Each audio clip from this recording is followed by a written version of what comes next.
Jim Carrey, the iconic master of comedy, has bedazzled audiences over the past 50 years with his outlandish facial expressions, high-energy antics, and unforgettable performances in classics like The Mask, Ace Ventura, and Dumb and Dumber.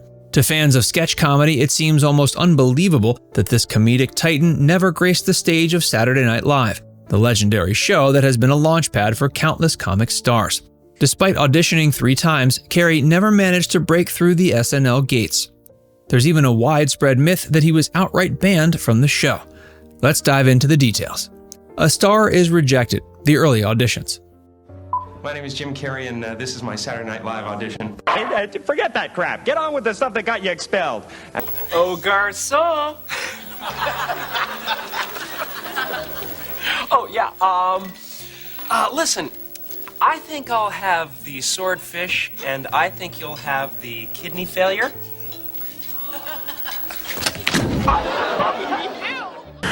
I was ready to get ready, now go, okay, go, now don't you step on my blue suede shoes, ha, ha, ha. You can do anything but lay off of them blue suede shoes, ha, ha, ha, ha.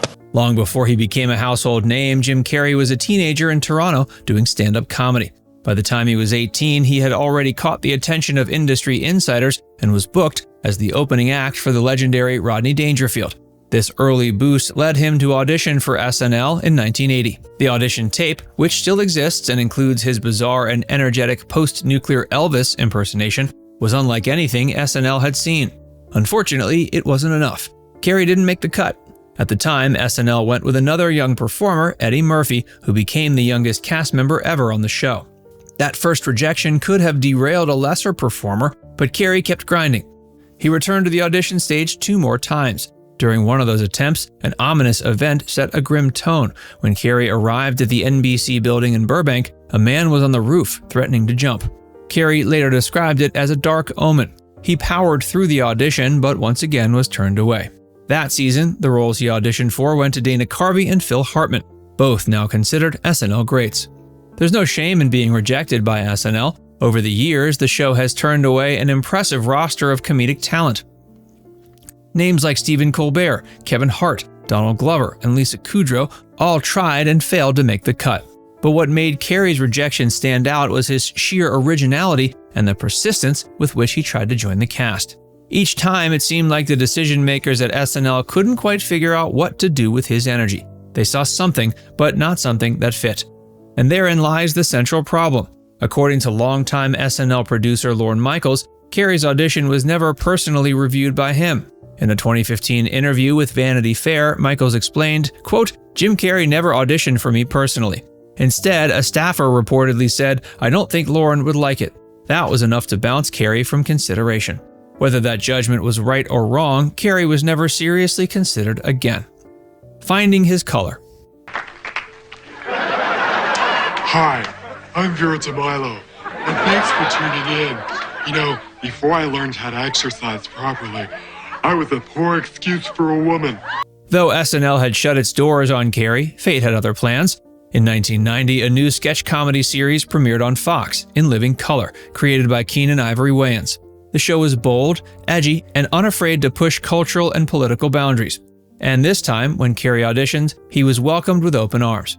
Cast alongside the Wayans siblings, Carrey became a key part of the ensemble. On a show celebrated for launching the careers of Jamie Foxx and Jennifer Lopez, Carrey stood out with characters like Fire Marshal Bill and the bodybuilder Vera Tamilo. What made Carrey click with In Living Color wasn't just his energy, it was his willingness to completely abandon safety. He had come to a critical realization around this time. In an interview with Roger Ebert in 1994, Carrey admitted that his early comedy act relied too heavily on impressions.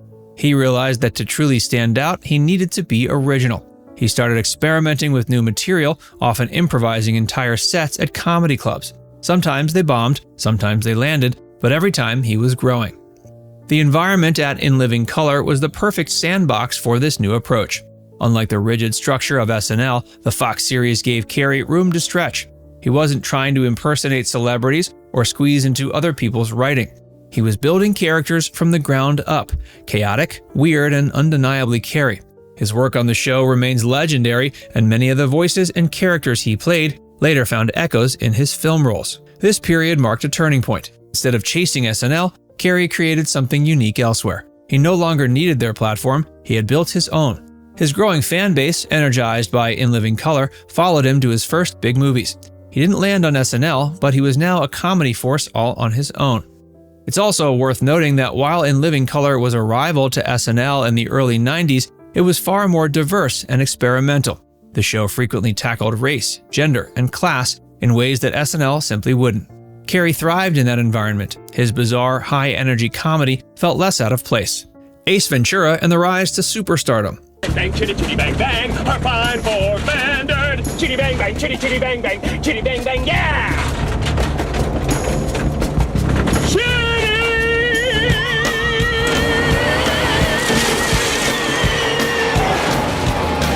Lifeguard on duty, sir. If you don't mind, I have to watch the water. You're the lifeguard for the little jacuzzi here. Correct, sir. Continue splashing, and I'll be forced to ban you from all aquatic activity. Thank you. So, I'm just splashing water on myself. Attention, swimmer! By the time In Living Color ended in 1994, Jim Carrey was ready to conquer the big screen. His breakout came that same year with Ace Ventura: Pet Detective. The movie was low budget, weird, and unlike any other studio comedy at the time. Carrey was paid $450,000 for the role, but thanks to his larger-than-life performance, the film grossed over $100 million and made him a bankable star overnight. What followed was a string of mega hits. The Mask and Dumb and Dumber hit theaters the same year as Ace Ventura, and both were wildly successful. Carrey had gone from cable sketch comedy to being the hottest comedy actor in Hollywood. In 1995, he returned as Ace Ventura in When Nature Calls, which was an even bigger success than the original. He also played the Riddler in Batman Forever, proving he could handle big-budget franchises as well. Then came The Cable Guy in 1996. Though controversial at the time, it marked an important milestone. Carrey was paid $20 million, an unprecedented amount at the time for the role. He had officially become the highest-paid actor in Hollywood. The same industry that once turned him away had now bent over backwards to court him. And interestingly, this was also when he finally got his foot in the door at SNL, not as a cast member, but as a guest host.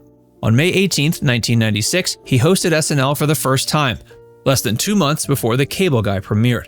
After being rejected 3 times in his early years, he now walked into Studio 8H as a box office king.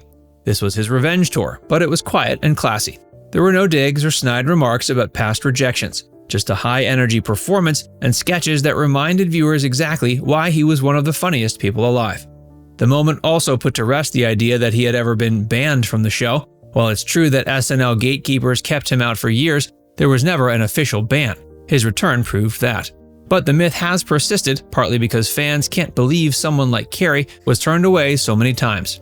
Back at 30 Rock, Biden and beyond.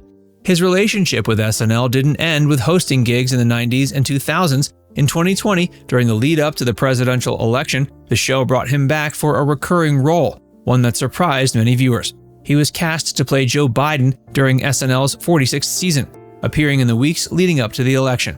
His take on Biden was quirky, stylized, and full of that signature Carrey energy. Not everyone loved the performance. Some critics thought he leaned too heavily on physical gags. Others thought he didn't resemble Biden close enough. Carrey himself acknowledged there wasn't a long-time gig there. After 6 episodes, he stepped down. On Twitter, he wrote, quote, "I was thrilled to be elected as your SNL president, but I was only ever intended to be for 6 weeks."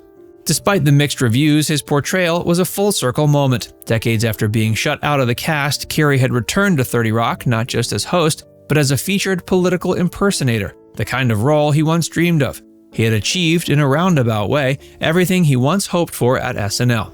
And he did it on his own terms. The chapter also reinforced how much his career had evolved. From the wild antics of Ace Ventura to the cerebral performances in The Truman Show and Eternal Sunshine, he had shown he could do more than make people laugh. His dramatic work earned critical acclaim, but he never lost the fire that made him a comedy legend. Now it's time to hear from you. Do you think SNL made a huge mistake by passing on Jim Carrey 3 times? Let us know in the comments section below.